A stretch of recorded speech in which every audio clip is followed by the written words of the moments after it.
ইরানের সর্বোচ্চ নেতার একজন জ্যেষ্ঠ সামরিক উপদেষ্টা ইসরায়েল ও আমেরিকাকে কড়া হুঁশিয়ারি দিয়েছেন। বলেছেন, ইরানের পরবর্তী হামলা হবে প্রত্যাশার চেয়েও ভয়াবহ। Major General Yahya Rahim Safavi, যিনি Islamic revolutionary guard corps IRGC এর প্রধান কমান্ডার হিসেবেও দায়িত্ব পালন করেছেন, এক অনুষ্ঠানে এই মন্তব্য করেন। বদলার আগুন এবার আরও তীব্র হবে, হুমকি ইরানের। মেজর জেনারেল ইয়াহিয়া রহিম সাফাভির বার্তা স্পষ্ট, যদি ইসরায়েল নতুন করে কোনো আগ্রাসন চালায় তবে ইরানের প্রতিশোধ হবে 12 দিনের ইসরায়েলি যুদ্ধের চেয়েও বহুগুণ শক্তিশালী। তিনি জোর দিয়ে বলেছেন, যদি তারা নতুন আগ্রাসন শুরু করে তাহলে ইরান নতুন আগ্রাসন শুরু করবে, যা তাদের প্রত্যাশা ছাড়িয়ে যাবে। তার এই বক্তব্য ইরানের সামরিক সক্ষমতা এবং তাদের দৃঢ় প্রতিজ্ঞার ইঙ্গিত দেয়। শত্রুদের সব ঠিকানা নখদর্পণে। সাফাভি উল্লেখ করেছেন, ইরান পশ্চিম এশিয়া জুড়ে ইসরায়েল ও আমেরিকার স্বার্থ, কাঠামো, ঘাঁটি এবং বাহিনীকে ভালোভাবে জানে। তিনি বলেন, IRGCর শক্তি শুধু অঞ্চলের মধ্যেই সীমাবদ্ধ নয়, এর প্রভাব আরও বিস্তৃত। IRGCর কাছে হাজার হাজার ক্ষেপণাস্ত্রের সুনির্দিষ্ট লক্ষ্যবস্তুর তথ্য রয়েছে, যা তারা প্রয়োজনে ব্যবহার করতে প্রস্তুত। এই মন্তব্যগুলো ইরানের সামরিক গোয়েন্দা সক্ষমতা এবং তাদের প্রস্তুতির গভীরতা তুলে ধরে। এই হুমকি এমন এক সময় এসেছে যখন ইসরায়েলি বাহিনীর উস্কানিমূলক হামলার মুখে ইরান সফলভাবে প্রতিরক্ষামূলক কৌশল এবং প্রতিশোধমূলক অভিযান পরিচালনা করেছে। অপারেশন ট্রু প্রমিস 3 এর অংশ হিসেবে ইরান শত শত ব্যালিস্টিক ক্ষেপণাস্ত্র নিক্ষেপ করে, যার মধ্যে বহু ওয়ারহেড এবং হাইপারসনিকও ছিল। এই হামলায় অধিকৃত ফিলিস্তিনি অঞ্চল জুড়ে গুরুত্বপূর্ণ পারমাণবিক, সামরিক এবং শিল্প স্থাপনাগুলোতে আঘাত হানা হয়। এমনকি ইসরায়েলের অর্থনৈতিক কেন্দ্র তেল আবিব, গভীর জলবন্দর হাইফা এবং প্রযুক্তিগত কেন্দ্র বীর শেভার মতো গুরুত্বপূর্ণ লক্ষ্যবস্তুগুলোতেও ইরানের হামলার শিকার হয়। প্রেস টিভির প্রতিবেদনে বলা হয়েছে, এই সফল প্রতিশোধমূলক অভিযান ইসরায়েলি সরকারকে যুদ্ধবিরতির অনুরোধ করতে বাধ্য করেছিল। মহা শয়তান ও ক্ষুদ্র শয়তান এবার ধরাশায়ী। মেজর জেনারেল সাফাভি ইসরায়েলকে ক্ষুদ্র শয়তান এবং আমেরিকাকে মহা শয়তান হিসেবে আখ্যা দিয়েছেন। তার 40 বছরের বেশি সামরিক অভিজ্ঞতার ভিত্তিতে তিনি আত্মবিশ্বাসের সাথে বলেছেন, শেষ পর্যন্ত জয় ইরানেরই হবে এবং এই শয়তানেরা পরাজিত হবে। তিনি দাবি করেন, যুদ্ধের সময় এই দুটি শক্তি ইরানকে বিভক্ত করতে, 1979 সালের ইসলামী বিপ্লবের অর্জনগুলো নষ্ট করতে এবং একটি অভ্যুত্থান ঘটাতে চেয়েছিল, কিন্তু হতাশাজনকভাবে তারা ব্যর্থ হয়েছে। ইসরায়েলের পতন আসন্ন, ভবিষ্যৎবাণী ইরানের। সবচেয়ে বড় চমক হল সাফাভির ভবিষ্যৎবাণী। তিনি বলেন, সর্বোচ্চ নেতার দেয়া 25 বছর পরেও ইসরায়েলের অস্তিত্ব থাকবে না। এই ভবিষ্যৎবাণীর বাস্তবায়ন ত্বরান্বিত হয়েছে। ইহুদিবাদী শাসন ব্যবস্থা এবং বেনিয়ামিন নেতানিয়াহুর পতন ঘনিয়ে এসেছে।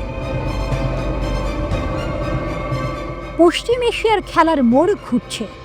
সাফাভি আরও বলেছেন যে মার্কিন যুক্তরাষ্ট্র তার তথাকথিত বৃহত্তর পশ্চিম এশিয়া পরিকল্পনা বাস্তবায়নে ব্যর্থ হয়েছে, যা এই অঞ্চলে ওয়াশিংটনের প্রভাব বাড়াতে চেয়েছিল।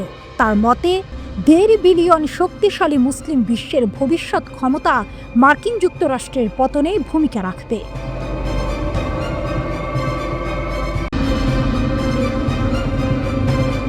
ইসরায়েলের বিরুদ্ধে ইরানের প্রতিশোধমূলক হামলায় যে কেবল শহর ধ্বংস হয়েছে তাই নয়, বরং শত শত কোটি ডলার মূল্যের ইসরায়েলি ড্রোন উধাও হয়ে গেছে। এই চাঞ্চল্যকর খবরটি নিশ্চিত করেছেন একজন ইসরায়েলি কর্মকর্তা নিজে।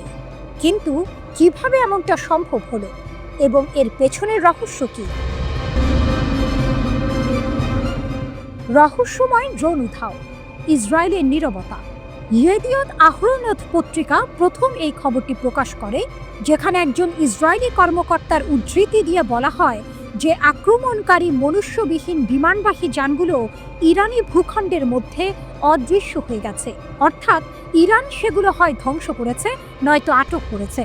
ইসরায়েলের পক্ষ থেকে এই বিষয়ে কোনো বিস্তারিত তথ্য দেয়া হয়নি, যা এই ঘটনাকে আরও রহস্যময় করে তুলেছে। সাধারণত ইসরায়েল তাদের সামরিক সক্ষমতা নিয়ে বেশ মুখর থাকে, কিন্তু এই ক্ষেত্রে তাদের নীরবতা অনেক প্রশ্ন তৈরি করেছে। আগ্রাসন থেকে প্রতিশোধ, যুদ্ধের সূচনা। এই ঘটনার সূত্রপাত হয়েছিল 13 জুন, যখন ইসরায়েল তার সবচেয়ে বড় মিত্র মার্কিন যুক্তরাষ্ট্রের অভূতপূর্ব সামরিক ও গোয়েন্দা সহায়তায় ইরানের পারমাণবিক ও সামরিক অবকাঠামোর পাশাপাশি আবাসিক এলাকায় হামলা চালায়। এটি ছিল ইরানের ওপর ইসরায়েলের বিনা উস্কানিতে যুদ্ধ শুরু করার এক স্পষ্ট পদক্ষেপ। তবে ইরানও বসে থাকেনি। তাদের সশস্ত্র বাহিনী সম্বলিত প্রতিরক্ষামূলক অভিযানের মাধ্যমে এর জবাব দেয়। তারা শুধু ইসরায়েলি হামলা প্রতিহতই করেনি, বরং কয়েকটি ইসরায়েলি যুদ্ধ বিমান ভূপাতিত করে। এরপরই আসে মূল আঘাত। ইরান অধিকৃত ফিলিস্তিনি অঞ্চল জুড়ে কৌশলগত পারমাণবিক, সামরিক এবং শিল্প লক্ষ্যবস্তুতে বহু ওয়ারহেড এবং হাইপারসনিক রূপ সহ শত শত ব্যালিস্টিক ক্ষেপণাস্ত্র নিক্ষেপ করে। অপারেশন ট্রু প্রমিস 3, ইসরায়েলের ক্ষয়ক্ষতি। অপারেশন ট্রু প্রমিস 3 নামে পরিচিত এই প্রতিশোধমূলক অভিযানে ইরানের লক্ষ্য ছিল ইসরায়েলের গুরুত্বপূর্ণ অর্থনৈতিক ও সামরিক কেন্দ্রগুলো। এর মধ্যে ছিল তেল আবিব, হাইফা এবং বীরশেবা। ইসরায়েলি চ্যানেল 13 এর মতে এই প্রতিশোধমূলক অভিযানে ইসরায়েলের সামরিক ঘাঁটি এবং কৌশলগত সুযোগ সুবিধার উল্লেখযোগ্য ক্ষতি হয়েছে।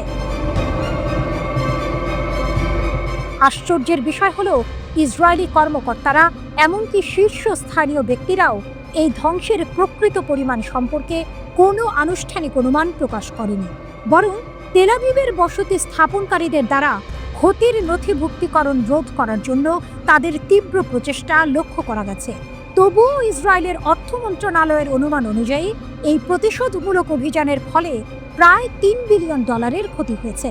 অর্থমন্ত্রী বেজালেল স্মোট্রিচ আরও জানিয়েছেন যে যুদ্ধের মোট খরচ সামরিক খরচ সহ $12 বিলিয়ন পর্যন্ত হতে পারে। এক টেলিভিশন সাক্ষাৎকারে ইরানের একজন জ্যেষ্ঠ commander, Islamic revolutionary guards corps IRGCর সমন্বয় বিষয়ক deputy commander brigadier general Mohammad Reza Naqdi জোর দিয়ে বলেছেন, ইসরায়েলের বিরুদ্ধে যুদ্ধে ইরান তাদের প্রতিরক্ষা শক্তির মাত্র 5%-এরও কম ব্যবহার করেছে। তিনি বলেন, ইরানের বিরুদ্ধে পাল্টা হামলার সময় আমাদের দেশের প্রতিরক্ষা ক্ষমতার 5%-এরও কম আসলে সক্রিয় হয়েছিল। তিনি আরও ব্যাখ্যা করেন, সক্রিয় বলতে আমি ব্যয় বোঝাচ্ছি না। এর অর্থ কেবল আমাদের প্রতিরক্ষা ইউনিটের 5% শত্রুর সাথে জড়িত হয়ে পড়েছিল।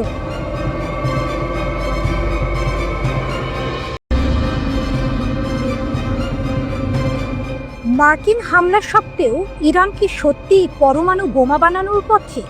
পরমাণু রহস্য, ট্রাম্পের দাবি বনাম বাস্তব চিত্র। ডোনাল্ড ট্রাম্প দাবি করেছিলেন মার্কিন হামলায় ইরানের পারমাণবিক স্থাপনাগুলো পুরোপুরি ধ্বংস হয়ে গেছে। শুনে হয়তো স্বস্তির নিঃশ্বাস ফেলেছিল ইসরায়েল, কিন্তু আন্তর্জাতিক আণবিক শক্তি সংস্থা IAEA বলছে অন্য কথা। তাদের মতে ইরানের পরমাণু বোমা বানানোর ক্ষমতা নাকি কয়েক মাসের মধ্যেই ফিরে আসতে পারে। এটা কি তাহলে ট্রাম্পের এক নিছকই ফাঁকা আওয়াজ ছিল, নাকি ইরানের পরমাণু সক্ষমতা সত্যি অদম্য? ট্রাম্পের দাবি, গুড়িয়ে গেছে সব। গত 13 জুন যখন ইসরায়েল ইরানের পারমাণবিক ও সামরিক ঘাঁটিতে হামলা শুরু করে, তখন উদ্দেশ্য ছিল একটাই, ইরানকে পারমাণবিক অস্ত্র তৈরি থেকে বিরত রাখা। এরপর যুক্তরাষ্ট্র যোগ দেয় এই হামলায়, তেহরানের 3টে গুরুত্বপূর্ণ পারমাণবিক স্থাপনাকে লক্ষ্য করে। হামলার পর মার্কিন প্রেসিডেন্ট ডোনাল্ড ট্রাম্প দাবি করেন, তাদের হামলায় ইরানের পারমাণবিক কর্মসূচি নাকি কয়েক বছর পিছিয়ে গেছে। তার কথায় ছিল এক প্রকার আত্মবিশ্বাসের সুর, যেন ইরান আর কখনো পরমাণু বোমা বানানোর কথা ভাবতেও পারবে না। IAEA এর চমকপ্রদ তথ্য, পুরোটা শেষ হয়নি, কিন্তু এই আত্মবিশ্বাসের মূলে কুঠারাঘাত করলেন আন্তর্জাতিক আণবিক শক্তি সংস্থার IAEA প্রধান রাফায়েল গ্রোসি। তিনি CBS নিউজকে দেয়া এক সাক্ষাৎকারে স্পষ্ট জানিয়েছেন, যুক্তরাষ্ট্র এবং ইসরায়েলের হামলায় ইরানের পারমাণবিক স্থাপনাগুলোর মারাত্মক ক্ষতি হলেও তা সম্পূর্ণ ধ্বংস হয়নি। গ্রোসি বলেন, আসলে কেউই দাবি করতে পারে না যে সবকিছু পুরোপুরি ধ্বংস হয়ে গেছে এবং সেখানে আর কিছুই নেই। তার মতে ইরান এখনো শিল্প এবং প্রযুক্তিগতভাবে এতটাই সমৃদ্ধ যে তারা চাইলে কয়েক মাসের মধ্যেই কয়েকটি সেন্ট্রিফিউজ চালু করতে পারে এবং সমৃদ্ধ ইউরেনিয়াম উৎপাদন শুরু করতে পারে। ভাবুন তো, যেখানে ট্রাম্প দাবি করেছিলেন ইরান কয়েক বছর পিছিয়ে গেছে, সেখানে IAEA বলছে কয়েক মাস। এই পার্থক্যটা কি অবিশ্বাস্য নয়? ইউরেনিয়াম রহস্য গেল কোথায়? আরও একটি বড় প্রশ্ন হলো, হামলার আগে ইরান তাদের উচ্চমাত্রায় সমৃদ্ধ ইউরেনিয়াম সরিয়ে নিতে পেরেছিল কিনা। গ্রোসি এই বিষয়ে অস্পষ্টতা রেখে গেছেন। তিনি বলেছেন, আমরা জানি না এই ইউরেনিয়াম এখন কোথায়। কিছু হয়তো হামলায় ধ্বংস হয়েছে, আবার কিছু সরানোও হয়ে থাকতে পারে। পরে হয়তো বিষয়টি স্পষ্ট হবে। পেন্টাগনের একটি প্রাথমিক তদন্ত প্রতিবেদনেও IAEA এর কথার সুর শোনা গেছে। সেখানে বলা হয়েছিল, যুক্তরাষ্ট্রের হামলায় ইরানের পারমাণবিক কর্মসূচি হয়তো কেবল কয়েক মাস পিছিয়ে দেওয়া গেছে, কয়েক বছর নয়। ভবিষ্যৎ কি? এই তথ্যগুলো থেকে একটা বিষয় স্পষ্ট, ইরানের পারমাণবিক সক্ষমতাকে পুরোপুরি নির্মূল করা সম্ভব হয়নি। তাহলে কি ট্রাম্পের দাবি ছিল শুধুই রাজনৈতিক কৌশল, নাকি ইরানের সামরিক প্রযুক্তি এতটাই উন্নত যে এমন হামলাতেও তাদের মূল সক্ষমতা অক্ষত থাকে? ইরান বরাবরই পারমাণবিক অস্ত্র তৈরির অভিযোগ অস্বীকার করে এসেছে। এখন দেখার পালা, ইরান সত্যি কয়েক মাসের মধ্যে ইউরেনিয়াম সমৃদ্ধকরণ শুরু করে কিনা এবং বিশ্ব শক্তিগুলো তখন কি পদক্ষেপ নেয়। পরিস্থিতি কি আরও জটিল হবে, নাকি আলোচনার মাধ্যমে এর সমাধান হবে?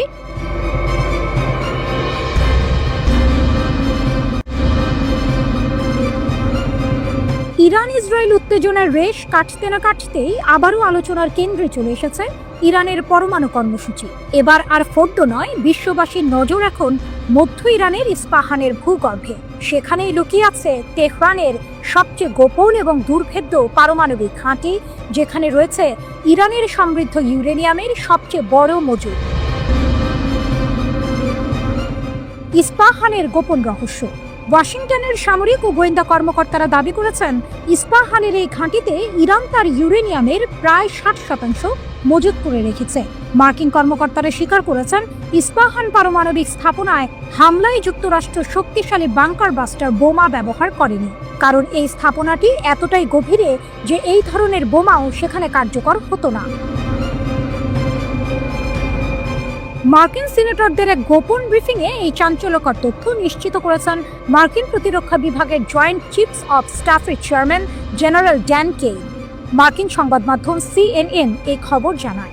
মার্কিন কর্মকর্তারা বিশ্বাস করেন, স্থাপনাটির ভেতরের অংশ, যেখানে ইরানের প্রায় 60% সমৃদ্ধ ইউরেনিয়াম মজুদ রয়েছে, তা এতটাই গভীরে অবস্থিত যে সেগুলো ধ্বংস করা এই বোমার পক্ষেও সম্ভব হতো না। হামলার কৌশল বাংকার বাস্টার নয়, টমাহক। সাধারণত যুক্তরাষ্ট্রের B-2 বোমারু বিমান থেকে ফোর্দো ও নাতাঞ্জ স্থাপনার উপর ডজন খানেক বাংকার বাস্টার ফেলা হলেও ইস্পাহানে কেবল সাবমেরিন থেকে ছোড়া টমাহক ক্ষেপণাস্ত্রের মাধ্যমে আঘাত করা হয়েছে। এই ভিন্ন কৌশলই বলে দিচ্ছে ইস্পাহানের দুর্ভেদ্যতার গল্প। জেনারেল কেইনের পাশাপাশি প্রতিরক্ষা সচিব পিট হেগসেট, পররাষ্ট্রমন্ত্রী মার্কো রুবিও এবং মার্কিন গোয়েন্দা সংস্থা CIA এর পরিচালক জন র্যাডক্লিফস এই ব্রিফিংয়ে উপস্থিত ছিলেন। CIA জানিয়েছে, ইরানের সবচেয়ে গুরুত্বপূর্ণ সমৃদ্ধ ইউরেনিয়ামের মজুদ ইস্পাহান ও ফোর্দোতে অবস্থিত। ডেমোক্রেট সিনেটর ক্রিস মার্ফি সাংবাদিকদের জানিয়েছেন, ইরানের কিছু স্থাপনা এতটাই গভীরে যে সেখানে মার্কিন সামরিক হামলার কোনো সক্ষমতাই পৌঁছাতে পারে না। তারা তাদের মজুদের বেশিরভাগ অংশ এমন সব জায়গায় সরিয়ে নিতে সক্ষম হয়েছে যেখানে যুক্তরাষ্ট্রের বোমা হামলা কোনো ক্ষতি করতে পারবে না। ইউরেনিয়াম সরানোর বিতর্ক, ট্রাম্পের দাবি বনাম বিশেষজ্ঞদের ধারণা। এদিকে প্রতিরক্ষা সচিব পিট হেগসেট বলেছেন, মার্কিন হামলা থেকে রক্ষায় ইরান তার উচ্চমাত্রায় সমৃদ্ধ ইউরেনিয়াম অন্যত্র সরিয়ে নিয়েছে, এমন কোনো গোয়েন্দা তথ্য তার জানা নেই। মার্কিন প্রেসিডেন্ট ডোনাল্ড ট্রাম্পও দাবি করেছেন হামলার আগে কোনো ইউরেনিয়াম সরানো হয়নি। 21 জুন ভোরে ইরানের 3টি পারমাণবিক স্থাপনায় হামলা চালায় যুক্তরাষ্ট্র। এর আগে বলা হয়েছিল 3 স্থাপনাতেই 1 ডজনেরও বেশি 30,000 পাউন্ড ওজনের বাংকার বাস্টার বোমা দিয়ে আঘাত করা হয়েছে। ইরান ইসরায়েলের যুদ্ধবিরতি হলেও ইরানের পারমাণবিক কর্মসূচি নিয়ে কয়েকদিন ধরেই চলছে তুমুল আলোচনা। মার্কিন হামলায় ইরানের পারমাণবিক স্থাপনাগুলো পুরোপুরি ধ্বংস হয়ে গেছে বলে ট্রাম্প দাবি করলেও এক প্রাথমিক গোয়েন্দা প্রতিবেদনে এই দাবির ব্যাপারে সন্দেহ পোষণ করা হয়। বিশেষজ্ঞরাও ধারণা করেছেন ইরান উচ্চমাত্রায় সমৃদ্ধ ইউরেনিয়াম অন্য কোথাও সরিয়ে নিয়ে থাকতে পারে। এমনকি ইরানের একজন কর্মকর্তাও বলেছেন তারা আগেই সমৃদ্ধ ইউরেনিয়াম সরিয়ে ফেলেছে।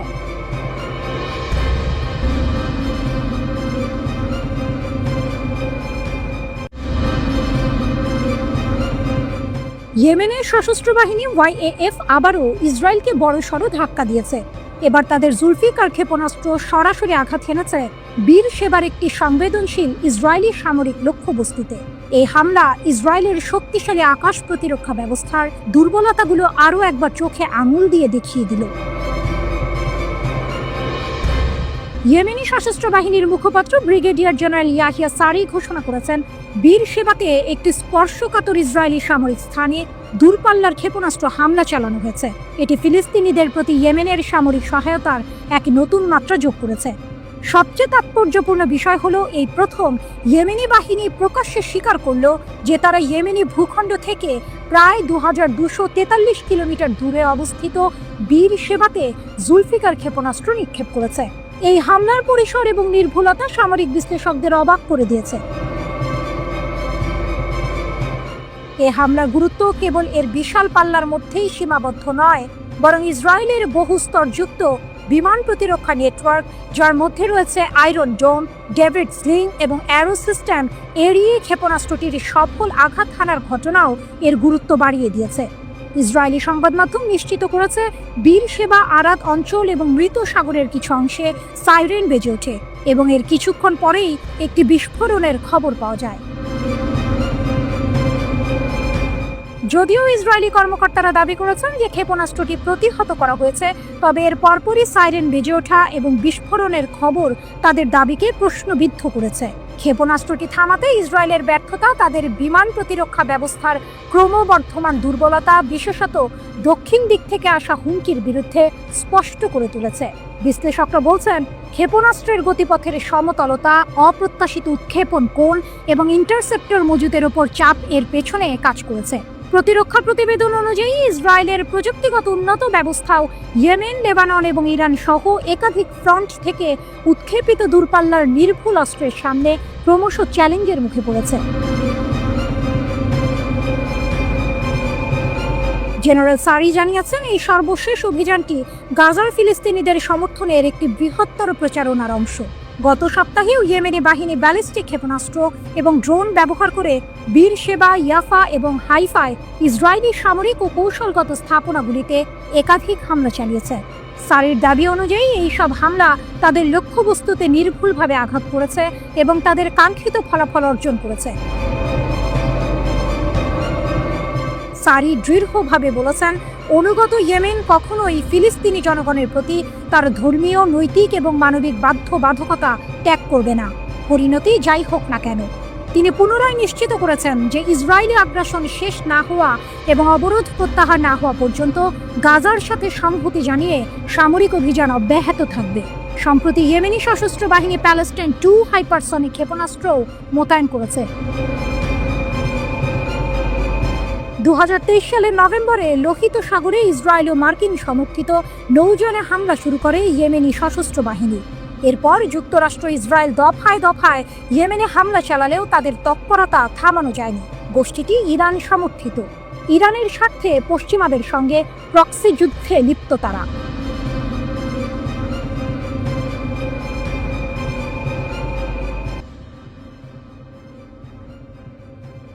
কেন ইরানকে হারানো ইসরায়েলের জন্য প্রায় অসম্ভব? একদিকে ইসরায়েলি মিসাইল উড়ে এসেছে ইরানে, অন্যদিকে ইরানি মিসাইল আছড়ে পড়েছে আইডিএফ ও মোসাদের দফতরে। ডোনাল্ড ট্রাম্পের যুদ্ধবিরতি ঘোষণার পরও উভয় দেশ একে অপরের উপর ঝাঁপিয়ে পড়েছে। এর মধ্যেই ইরান জোর দিয়ে বলছে তাদের হারানো ইসরায়েলের পক্ষে এক প্রকার অসম্ভব। কিন্তু কেন? বিশেষজ্ঞরা এমন 7টি কারণ উল্লেখ করেছেন যার জন্য ইরানকে পরাজিত করা ইসরায়েলের পক্ষে খুবই কঠিন। হরমুজ প্রণালী। দক্ষিণ ইরানের সীমান্ত ঘেঁষা হরমুজ প্রণালী বিশ্বের অন্যতম গুরুত্বপূর্ণ জলপথ। মাত্র 33 কিলোমিটার চওড়া এই পথ দিয়েই বিশ্বের প্রায় 20% তেল পরিবহন হয়। এর গুরুত্ব এতটাই যে বিশ্লেষকরা এটিকে পৃথিবীর রক্তনালী বলে থাকেন। এই প্রণালীর আশপাশের 7টি দ্বীপ ইরানের নিয়ন্ত্রণে, যা তাদের এক অনন্য ভূ রাজনৈতিক শক্তি এনে দিয়েছে। ইরান ইতোমধ্যে এই জলপথ বন্ধ করে দেওয়ার হুমকি দিয়েছে, যা পশ্চিমা দেশগুলোকে রীতিমতো আতঙ্কিত করে তুলেছে। এই প্রণালী বন্ধ হলে বৈশ্বিক অর্থনীতিতে ভয়াবহ প্রভাব পড়বে, যা ইরানকে একটি শক্তিশালী দর কষাকষির ক্ষমতা এনে দিয়েছে। ব্যালিস্টিক ও ড্রোনের অপ্রতিরোধ্য শক্তি। ইরানের ব্যালিস্টিক ক্ষেপণাস্ত্রের পাল্লা প্রায় 2000 কিলোমিটার। এর মানে হলো শুধু ইসরায়েল নয়, ইউরোপের যে কোনো লক্ষ্যবস্তুতেও আঘাত হানতে পারে ইরানি মিসাইল। এছাড়া ইরান সস্তায়, শক্তিশালী ও কার্যকর ড্রোন বানিয়ে ব্যাপক সাড়া ফেলেছে। প্রকৃতি ইরানের দুর্গ। পাহাড় ও মরুভূমি, প্রাকৃতিক বৈচিত্র্যে ভরপুর ইরান যেন নিজেই এক দুর্ভেদ্য দুর্গ। পশ্চিম ও দক্ষিণ সীমান্ত জুড়ে জাগ্রস পর্বতমালা দেশটিকে রক্ষা করে চলেছে। এই পাহাড় এতটাই দুর্গম যে ওই দিক থেকে হামলা প্রায় অসম্ভব। উত্তরেও রয়েছে প্রতিরক্ষামূলক আলবর্জ পর্বতমালা। অন্যদিকে ইরানের রয়েছে মূল্যবান খনিজ সম্পদ, যেমন ইউরেনিয়াম, সোনা, রূপা আর দস্তা। পাহাড় পেরিয়ে কেউ ইরানে ঢুকতে পারলেও সামনে পড়বে লুত মরুভূমি, যা পৃথিবীর অন্যতম ভয়ানক গরম জায়গা। তাই এই অঞ্চল দিয়ে সৈন্য ও রসদ পাঠানো কার্যত অসম্ভব। প্রকৃতি নিজেই ইরানের সবচেয়ে শক্তিশালী প্রতিরক্ষা ব্যূহ। বিশ্বস্ত মিত্রদের সমর্থন। ইরানের সঙ্গে রাশিয়া ও চীনের সম্পর্ক বেশ ভালো। রুশ গোয়েন্দা বাহিনী ইরানকে অনেকটাই সাহায্য দেয়, যা তাদের সামরিক সক্ষমতাকে আরও বাড়িয়ে তোলে। সম্প্রতি চীনও এই বিষয়ে মুখ খুলেছে, যা ইরানের আন্তর্জাতিক অবস্থানকে আরও শক্তিশালী করেছে।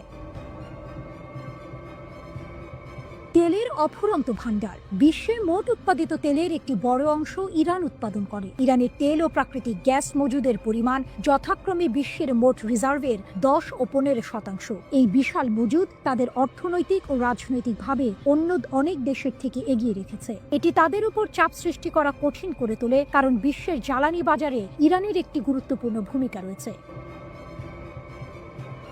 ছায়া যুদ্ধের শক্তিশালী জাল। ইরানের একটি বড় শক্তি হলো তার প্রক্সি জাল। ফিলিস্তিনে হামাস, লেবাননে হিজবুল্লাহ, সিরিয়ার প্রতিরোধ গোষ্ঠী, ইরাকের প্রতিরোধ গোষ্ঠী এবং ইয়েমেনের হুথি বিদ্রোহীদের সমর্থন দিয়ে থাকে ইরান। এই নেটওয়ার্কের উপর নির্ভর করে ইরান ইসরায়েলের মতো দেশের উপর চাপ বাড়াতে পারে। এটি ইরানকে সরাসরি যুদ্ধে না জড়িয়েও বিভিন্ন অঞ্চলে প্রভাব বিস্তারের সুযোগ দেয়, যা তাদের সামরিক কৌশলের একটি গুরুত্বপূর্ণ অংশ।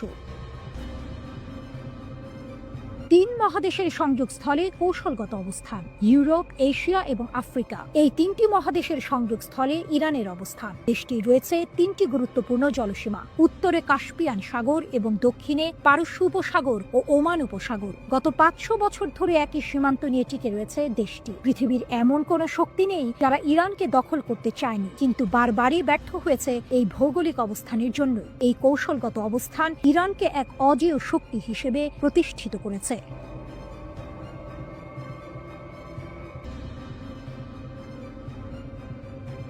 সম্প্রতি ইরান ইরাক সীমান্তের কাছে ঘটল এক চাঞ্চল্যকর ঘটনা। ইরানের নতুন এবং অত্যাধুনিক মাজিদ বিমান প্রতিরক্ষা ব্যবস্থা ব্যবহার করে একটি ইসরায়েলি IAI হেরন ড্রোন ভূপাতিত করা হয়েছে। এই ঘটনা ইরান ও ইসরায়েলের মধ্যে চলমান প্রক্সি যুদ্ধের এক গুরুত্বপূর্ণ মোড়, যা তেহরানের সামরিক প্রযুক্তিতে অভাবনীয় অগ্রগতির ইঙ্গিত দিচ্ছে। রিপোর্ট বুলগেরিয়ান মিলিটারির। 1 দশকের গোপন যুদ্ধ। ইসরায়েল ও ইরানের মধ্যে দশক ধরে এক গোপন যুদ্ধ চলে আসছে, যেখানে উভয় দেশ একে অপরের সামরিক ও পারমাণবিক স্থাপনাগুলোতে নজরদারি এবং হামলা চালিয়ে আসছে। এই লড়াইয়ে ইসরায়েল হেরনের মতো ড্রোনগুলোর উপর অনেক বেশি নির্ভরশীল, যা নজরদারি ও হামলার জন্য ব্যবহৃত হয়। অন্যদিকে ইরান তার আকাশসীমা রক্ষার জন্য বিমান প্রতিরক্ষায় ব্যাপক বিনিয়োগ করেছে। এই উত্তেজনাপূর্ণ আঞ্চলিক সংঘাতের মধ্যে মাজিদ ব্যবস্থার মাধ্যমে হেরন ড্রোন ভূপাতিত করাটা ইরানের জন্য এক বিরাট সাফল্য। এটি আন্তর্জাতিক নিষেধাজ্ঞা সত্ত্বেও ইরানের প্রতিরক্ষা শিল্পের সক্ষমতা প্রমাণ করে এবং ইঙ্গিত দেয় যে ইরান এখন অত্যাধুনিক বিমান হুমকি মোকাবিলায় আরও পারদর্শী হয়ে উঠেছে। এই ঘটনা বৃহত্তর ভূ রাজনৈতিক গতিশীলতাকেও প্রতিফলিত করে, কারণ এই অস্থির অঞ্চলে উভয় দেশই নিজেদের প্রভাব বিস্তারের জন্য প্রতিযোগিতা করছে। মাজিদ ইরানের নতুন প্রতিরক্ষা শক্তি আরাস কৌশলগত যানে স্থাপিত ইরানের মাজিদ বিমান প্রতিরক্ষা ব্যবস্থা দেশটির নিম্ন এবং মাঝারি উচ্চতার আকাশ হুমকি মোকাবিলায় সক্ষমতা বাড়িয়েছে। এই ব্যবস্থায় AD-08 ক্ষেপণাস্ত্র ব্যবহার করা হয়, যার পাল্লা প্রায় 8 থেকে 10 কিলোমিটার।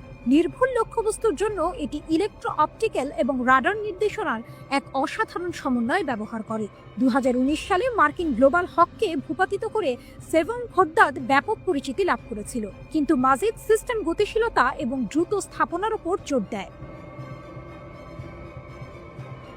মাজিদ অপারেটররা ড্রোন এবং কম উচ্চতায় উড়ন্ত বিমান থেকে গুরুত্বপূর্ণ অবকাঠামো বা মোবাইল সামরিক ইউনিটগুলোকে দ্রুত রক্ষা করতে পারে। নিষেধাজ্ঞার কারণে সীমাবদ্ধতা থাকা সত্ত্বেও ইরানের প্রতিরক্ষা শিল্প দেশীয়ভাবে উন্নত উপাদানগুলির উপর নির্ভর করে নিজেদের প্রকৌশলগত স্থিতিস্থাপকতা প্রদর্শন করেছে। মাজিদের কম্প্যাক্ট ডিজাইন এটিকে ইরানের স্তরযুক্ত বিমান প্রতিরক্ষা নেটওয়ার্কের সাথে সহজেই একীভূত হতে সাহায্য করে, যা দীর্ঘপাল্লার সিস্টেমগুলোর পরিপূরক হিসেবে কাজ করে। 6 কিলোমিটার পর্যন্ত উচ্চতায় লক্ষ্যবস্তুতে আঘাত করার ক্ষমতা এটিকে হেরনের মতো মাঝারি উচ্চতার দীর্ঘ সহনশীল ড্রোনগুলোর বিরুদ্ধে বিশেষভাবে কার্যকর করে তোলে। তবে উন্নত বিদেশি প্রযুক্তি ব্যবহারের সীমাবদ্ধতা আরও পরিশীলিত হুমকির বিরুদ্ধে এর কার্যকারিতা কমিয়ে দিতে পারে। তবুও মাজিদ আঞ্চলিক সংঘাতে UAV এর ক্রমবর্ধমান প্রসারকে মোকাবিলা করে বিমান প্রতিরক্ষায় স্বয়ংসম্পূর্ণতার জন্য ইরানের অনুসন্ধানে একটি গুরুত্বপূর্ণ পদক্ষেপ। হেরনের বিরুদ্ধে এর সফল ব্যবহার এর ব্যবহারিক নির্ভরযোগ্যতা নির্দেশ করে, যদিও এর পূর্ণ ক্ষমতা এখনও পর্যালোচনার অধীনে। IAI হেরন ইসরায়েলের গোয়েন্দা বাহু ইসরায়েলের IAI হেরন, যা মাটার্স 1 নামেও পরিচিত, দেশটির অনুসন্ধান এবং আক্রমণ ক্ষমতার ভিত্তিপ্রস্তর হিসেবে কাজ করে। এই ড্রোন প্রায় 30,000 ফুট উচ্চতায় 45 ঘন্টা পর্যন্ত আকাশে ভেসে থাকতে পারে। উন্নত electro optical sensor, synthetic aperture radar এবং যোগাযোগ রিলে দিয়ে সজ্জিত এই ড্রোন বিশাল দূরত্বে রিয়েল টাইম গোয়েন্দা তথ্য সংগ্রহ করে। ইরানের প্রেক্ষাপটে IDF প্রায়শই সামরিক এবং পারমাণবিক স্থাপনা পর্যবেক্ষণের জন্য হেরন মোতায়েন করে, যা কৌশলগত সিদ্ধান্ত গ্রহণের জন্য গুরুত্বপূর্ণ তথ্য সংগ্রহ করে। IDF মুখপাত্র নিশ্চিত করেছেন যে 298 নম্বর ড্রোনের ক্ষতি একটি ধাক্কা, কিন্তু এটি কোনো গুরুতর আঘাত নয়।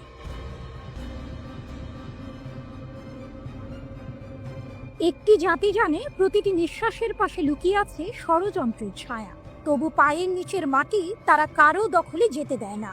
তেহরান যেন শ্বাস নেয় আগুনে, কথা বলে বজ্রের তালে। সেখানে নেতৃত্ব মানে প্রতিজ্ঞার প্রতিচ্ছবিও, সেখানে প্রতিশোধ মানে অগ্নিকাথা।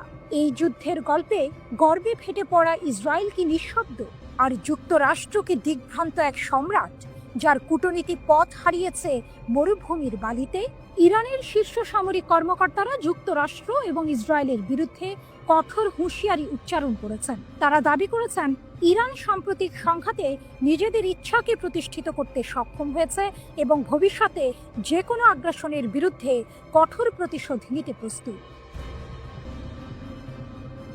ইরানের বিজয় দাবি এবং ইসরায়েলের ক্ষয়ক্ষতি। ইরানের সশস্ত্র বাহিনীর প্রধান major general Abdur Rahim Musavi জোর দিয়ে বলেছেন যে ইরান সর্বশেষ সংঘাতে যুক্তরাষ্ট্র এবং ইসরায়েল উভয়ের বিরুদ্ধেই বিজয়ী হয়েছে। তিনি দাবি করেছেন ইরানের সামরিক বাহিনী শত্রুদের প্রধান সামরিক, কৌশলগত এবং গবেষণা কেন্দ্রগুলিকে টার্গেট করে তাদের ছাই করে দিয়েছে। মুসাভি অভিযোগ করেছেন ইসরায়েল ক্ষতির চিত্র প্রকাশে কঠোর সেন্সরশিপ আরোপ করেছে, কারণ ক্ষয়ক্ষতি ছিল উল্লেখযোগ্য এবং উত্তর থেকে দক্ষিণ পর্যন্ত সমগ্র সত্তা জুড়ে বিস্তৃত। তিনি ব্যঙ্গ করে বলেছেন শত্রুদের অত্যাধুনিক বিমান প্রতিরক্ষা ব্যবস্থা দখলকৃত অঞ্চলকে রক্ষা করতে ব্যর্থ হয়েছে এবং বসতি স্থাপনকারীদের বাংকারে যাওয়া ছাড়া আর কোনো আশ্রয়স্থল ছিল না। পারমাণবিক স্থাপনার ওপর আক্রমণের পাল্টা জবাব। ইরানের পারমাণবিক স্থাপনাগুলিতে আমেরিকান হামলার প্রতিক্রিয়ার বিষয়ে মুসাভি স্পষ্টভাবে জানিয়েছেন, প্রতিশোধ নেওয়া তেহরানের যে কোনো আক্রমণকারীর মোকাবেলা করার লৌহ সংকল্পের একটি স্পষ্ট প্রদর্শন। তার এই মন্তব্য ইরানের পারমাণবিক কর্মসূচিকে ঘিরে চলমান উদ্বেগের মধ্যে আরও উত্তেজনা সৃষ্টি করেছে। মুসাভি তার বক্তব্য শেষ করেছেন একটি চরম হুঁশিয়ারি দিয়ে। শত্রুরা যদি আরেকটি কৌশলগত ভুল করে তাহলে তাদের ইতিহাসের রাস্তা কুড়ে নিক্ষেপ করা হবে। এই উক্তিটি ইরানের দৃঢ় সংকল্পের বহিঃপ্রকাশ এবং এর শত্রুদের জন্য একটি স্পষ্ট বার্তা। একইভাবে ইরানের Islamic revolutionary guard corps IRGC এর commander in chief major general Mohammad পাকপুরও ইসরায়েল বা যুক্তরাষ্ট্রের যে কোনো আগ্রাসনের বিরুদ্ধে ইরানের দৃঢ় প্রতিশোধের প্রতিশ্রুতি দিয়েছেন। তিনি উল্লেখ করেছেন, ইরান 12 দিনে যেভাবে প্রতিক্রিয়া দেখিয়েছিল সেভাবেই তারা তীব্রভাবে প্রতিশোধ নেবে যদি শত্রুরা আবার ভুল করে। পাকপুর আরও বলেছেন, ইরানের নেতৃত্ব কখনোই এই নৃশংস শত্রুর ওপর আস্থা রাখেনি এবং জাতীয় সার্বভৌমত্ব রক্ষা করা একটি অআলোচনাযোগ্য কর্তব্য। ইরানের ওপর ইসরায়েলি আগ্রাসনের প্রথম দিনে মেজর জেনারেল হোসেন সালামির মৃত্যুর পর IRGCর সাবেক স্থলবাহিনীর কমান্ডার পাকপুরকে IRGCর নতুন কমান্ডার ইন চিফ হিসেবে নিযুক্ত করা হয়। এই নেতৃত্ব পরিবর্তন সম্ভবত ইরানের সামরিক কৌশলে নতুন মাত্রা যোগ করবে। বিজ্ঞানীদের হত্যা করে জ্ঞানকে হত্যা করা যায় না, তার প্রমাণ ইরান। দেশটি নিজেদের তৈরি অত্যাধুনিক ক্ষেপণাস্ত্র দিয়ে ইসরায়েলের সামরিক গর্বের প্রতীক আকাশ প্রতিরক্ষা ব্যবস্থাকে ব্যর্থ করে দিয়েছে। টানা হামলা করে ইসরায়েলকে পুরোপুরি অসহায় ও নাজেহাল করে ছাড়ে ইরানি সামরিক বাহিনী। ইতিহাস বহুবার দেখিয়েছে, যুক্তরাষ্ট্রের মতো কিছু পশ্চিমা দেশ প্রাচ্যের দেশগুলোর সঙ্গে যুদ্ধে জড়িয়ে তাদের নীতি চাপানোর সময় গোলমাল বাঁধিয়ে ফেলে। পশ্চিমা শিবির প্রাচ্যের নিজস্ব ক্ষমতা ঠিকভাবে বুঝতে ব্যর্থ হয় বলে মনে করে ইরান। দেশটি মনে করে গত 40 বছরে তাদের সবচেয়ে বড় অর্জন হলো পূর্ণ স্বাধীনতা এবং স্বয়ংসম্পূর্ণ হয়ে ওঠা।